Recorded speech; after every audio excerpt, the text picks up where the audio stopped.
Here we go.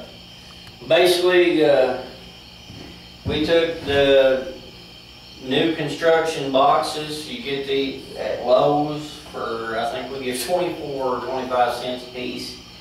You just line them up to the 2x4. They come all the way with 2 nails. Some of y'all are probably watching this going, duh.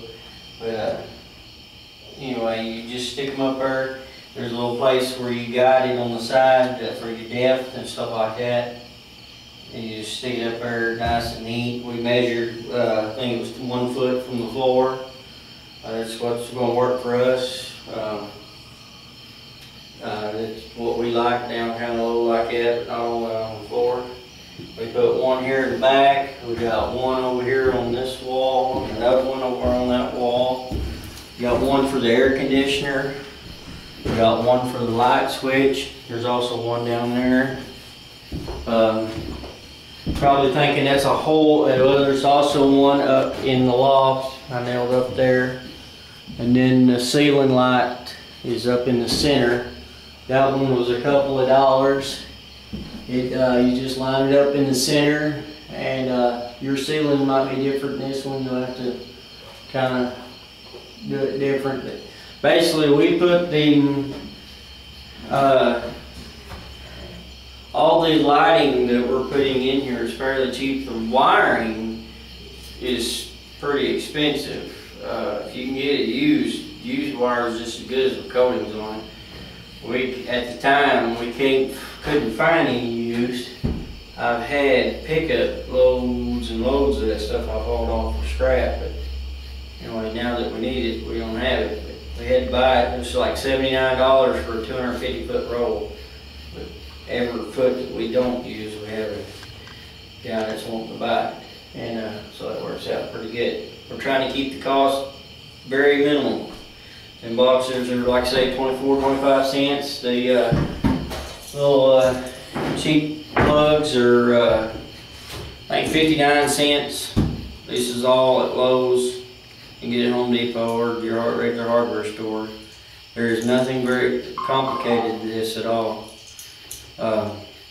It pretty much even tells you on the back, on this one anyway, it says white wire over here on the chrome side, and the hot wire, which is black, are on the brass side. On the wire we're using is 12-2 with the ground. The 12 is the gauge of it, and it's a solid copper wire.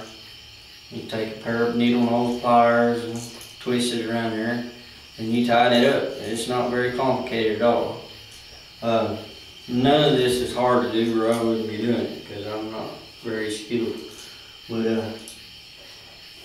anyway, we got to run the line from the light box down that light, and all these plug-ins are going to be on one circuit. Maybe all the plug-ins are going to be on one circuit. The light, ceiling fan, and the air conditioner is going to be on a different circuit. It's just a small air conditioner, but I just because I can, I'm going to put them on a different breaker. And because there's not going to be a whole lot of electricity being used out here. You could rig this up for solar power if you wanted to.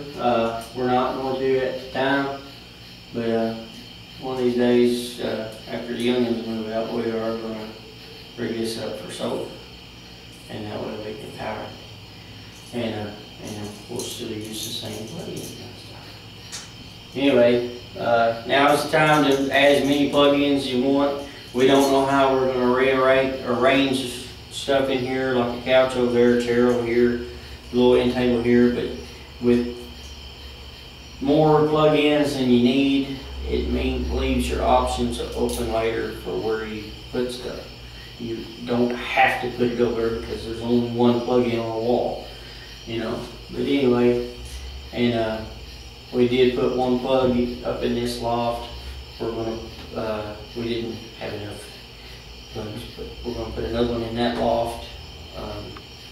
We're not going to use it, but maybe in the future we might. But anyway, we're going got all them measured and hammered in. I think we're gonna break out the wiring now. For you, Roy. See if we can get a few pieces cut. Till next video.